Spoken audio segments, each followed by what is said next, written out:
Neat పరీక్షలో మళ్ళీ MBBS seat రావాలంటే ఎంత కష్టపడాలో అది నార్మల్ జనాలకు తెలియదు. ఒక డాక్టరు, ఒక ఎంబీబీఎస్ విద్యార్థి సీట్ పొందిన వాడు ఎంత కష్టపడ్డాడో ఆ విద్యార్థికి ఆ కష్టం తెలుస్తుంది. మళ్ళీ తను ఎంబీబీఎస్ జాయిన్ అయ్యాక ఒక్కొక్క సంవత్సరం పాస్ అవ్వాలంటే ఎంత కష్టపడాలో తనకి తెలుస్తుంది. సో అలాంటిది 4.5 years కష్టపడి 4 years కష్టపడి చదివి పాస్ అయ్యి మళ్ళీ ఒక సంవత్సరము ప్రజలకు సేవ అందించడానికి తను హౌస్ సర్జన్ చేసి ఎన్నో కష్టాలు చేసి ఒక 1 year ఫుల్ ఫ్లెడ్జ్ తన లైఫ్లో హౌస్ సర్జన్ డ్యూటీ చేసి తిండి లేకుండా స్లీప్ లేకుండా మళ్ళీ కష్టపడి జనాలకు సేవ చేసి మళ్ళీ తర్వాత పీజీ చేయాలని తపన, మళ్ళీ ఒక స్పెషాలిటీ చేయాలి, నేను జనాలకు సేవ చేయాలి, నేను ఒక పెద్ద స్పెషలైజేషన్ అవ్వాలి, నేను ఒక కార్డియాలజిస్ట్ అవ్వాలి, నేను ఒక సర్జన్ అవ్వాలి, జనాలకు కాపాడాలి అని ఒక తన గుండెలో ఉన్న తను ఎంత కష్టపడి తన జనాలకు ఎంత చేస్తాడు. తను మళ్ళీ ఒక నీట్ కష్టపడి మళ్ళీ ఒక సీట్ రావడానికి మళ్ళీ కష్టపడి మళ్ళీ 3 సంవత్సరాలు పీజీ చేసి ఆ 3 సంవత్సరాల పీజీలో ఒక్కొక్క సంవత్సరం ఎంత వాల్యూ తను మొత్తం ఆ పీజీ పీరియడ్లో తను మొత్తం చేసేది జనాలకు సర్వీసే అండి. ఇది నార్మల్ జనాలకు తెలియాలి.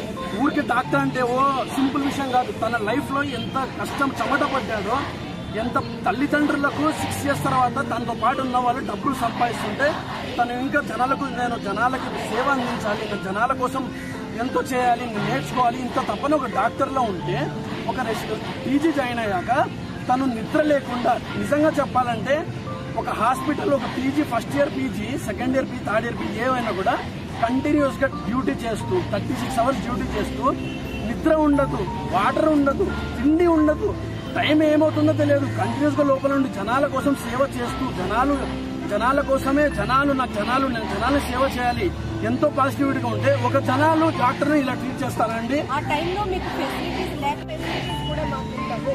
అవేవి కనబడకుండా పేషెంట్స్ కి ప్రొటెక్షన్ ట్రీట్మెంట్ ఇవ్వడానికి మాలో ఉన్న బాధ ఫేస్ లో లేని స్మైల్ తీసుకొచ్చి ట్రీట్మెంట్ చేస్తాము అని చెప్తున్నారు. ఈవెన్ కనీసం వాష్రూమ్ ఫెసిలిటీస్ కానీ ఈవెన్ ఇప్పుడు ఈ గడ్డనే తీసుకుంటే తను అంత కష్టపడి 36 hours వర్క్ చేసిన తర్వాత రెస్ట్ తీసుకోవడానికి ఒక ప్రాపర్ రూమ్ లేకపోవడం వల్ల సెమినార్ హాల్ తను అక్కడ వీటి ఎలా చూడొచ్చు అంటే ఇప్పుడు వెస్ట్ బెంగాల్లోనే కాదండి, ప్రతి గవర్నమెంట్ హాస్పిటల్ ఇదేనండి. ఇప్పుడు మేము 36 గంటలు పనిచేసినప్పుడు కనీసం మాకు వాటర్ ఫెసిలిటీ ఉంటుంది, ఒక డ్రింకింగ్ వాటర్ ఫెసిలిటీ ఉంటుంది. మేము డ్యూటీ మధ్యలో మా వదిలి ఇంకొకళ్ళు పెట్టి వాష్రూమ్ కానీ బయటికి వెళ్ళాల్సి వస్తుంది, మా హాస్పిటల్స్కి వెళ్ళాలి, లేకపోతే మా ఇంటికి వెళ్ళి వదలాల్సి వస్తుంది. బేసిక్ ఫెసిలిటీస్ ఒక వాష్రూమ్ ఉండదండి. ఇప్పుడు కానీ మీరు పిఎస్ క్యాజువాలిటీకి వెళ్తే డాక్టర్కి ఒక వాష్రూమ్ ఉండదండి, డాక్టర్ కూర్చోవడానికి ఒక రూమ్ ఉండదండి, పేషెంట్లు పక్కన చైర్ వేసుకొని కూర్చొని మేము చేస్తామండి. మేము అలసిపోయినా మేము దిగారిపోయినా అక్కడ ఒక ఫ్యాన్ ఉండదు, ఏసీ పక్కన ఉండదు, సరైన లైట్ ఉండదు, ఫ్యాన్ ఉండదు, సరైన ఎక్విప్మెంట్ ఉండదు. ఎక్విప్మెంట్ లేకపోయినా మేము ఎన్నిసార్లు లెటర్ పెట్టినా ఏది చేసినా సరే అవి అలానే ఉంటాయి. మా పని మేము అలానే చేసుకుంటూ ఉన్నట్టు వాళ్ళ పని వాళ్ళు చేసుకుంటున్నారు. నాకు తప్పదండి. ఇంకా ఇప్పుడు మేము చేతిలో కల్లారా ఒక ప్రాణం మేము అలా వదిలేలాం కదా, మీరు చచ్చిపో బాబని చెప్పి మా ప్రొఫెషనే అది. We can't let people die and but దానికోసం సాక్రిఫైస్ ఏంటి, మేము కింద పడుకోవాల్సి వస్తుంది, మేము పేషెంట్ పక్కన కూర్చోవాల్సి వస్తుంది. నేను చెప్తున్నాను, ఒక బేసిక్ ఫెసిలిటీ వాష్రూమ్ ఉండదండి. ఫీమేల్ డాక్టర్స్ ఎవరికి ఏ డాక్టర్ కన్నా ఒక వాష్రూమ్ లేదు, పడుకోవడానికి ఒక రూమ్ లేదు. 36 గంటలు చేసిన వ్యక్తి 36 గంటలు చేసి ఎలా ఉంటారండి? మిమ్మల్ని అడుగుతున్నాను, కామన్ సెన్స్ అది. ఇప్పుడు ఎప్పటికీ దానిలో సైన్స్ ఏం లేదు.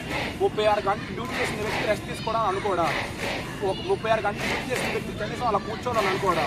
అంటే ఎంత దుస్థితిలో ఉన్నాం, ఎంత వర్క్ లోడ్ ఉంటుంది డాక్టర్ మీద, ఎంతమంది పేషెంట్స్ వస్తున్నారు, ఇంత దుస్థితిలో మనం ఉన్నాము. బేసిక్ ఏమీ లేవండి గవర్నమెంట్ హాస్పిటల్. ఇది చెప్పడానికి నేను చాలా చింతిస్తున్నాను. నో సేఫ్టీ నో డ్యూటీ అంటున్నారు. అసలు నో డ్యూటీ అంటే ఆ నష్టం అసలు మేము క్యాలిక్యులేట్ చేయలేదు.